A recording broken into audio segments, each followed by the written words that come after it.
All right, there has been an intense amount of news this week.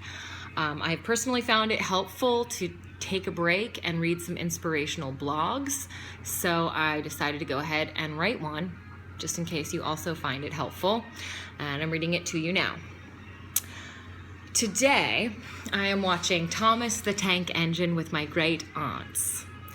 They live in The Villages, the largest retirement community in the world, located in Central Florida. I drive 2 hours from my home once a month to clean, give them back rubs, and share some laughs, because I am a saint. Kidding. I'm a searching but flawed person, just like you.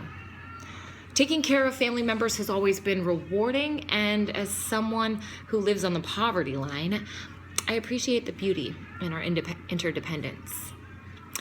I campaigned enthusiastically for Hillary Rodham Clinton and have admired her tireless work on behalf of the disadvantaged for decades. My aunts voted for Donald Trump. He's currently working against the LGBT rights, international women's rights, environmental and financial reforms I care about most. But that has nothing to do with my family. As we are becoming more divided as a country, I hope the nurturers are taking leadership opportunities so that we can stay united as a people.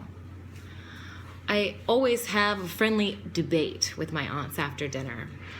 They've heard a lot of anti-immigrant stuff on TV and are quick to trash talk, despite the fact that as children of a Chinese immigrant, they were not allowed to attend public school in the 1940s. I prefer to keep things simple and talk about their good interactions with minorities.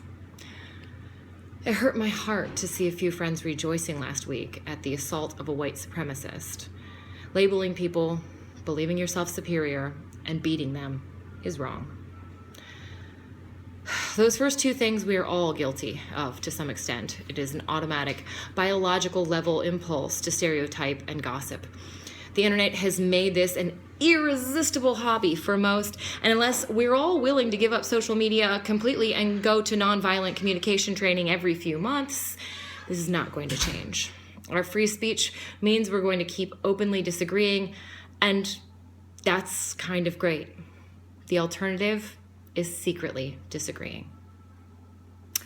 I am cleaning the toilets of Trump supporters today because it is not what I believe, but how I treat the people around me that matters most.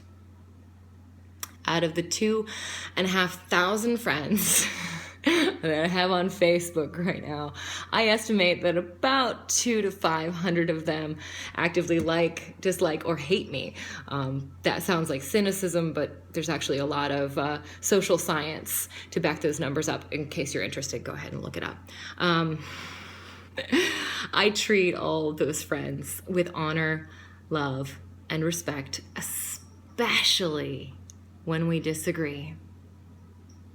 Diversity is what makes America great, and that applies to diversity of ideas. I'm confident that ideas like racism and homophobia, any kind of xenophobic things, don't hold up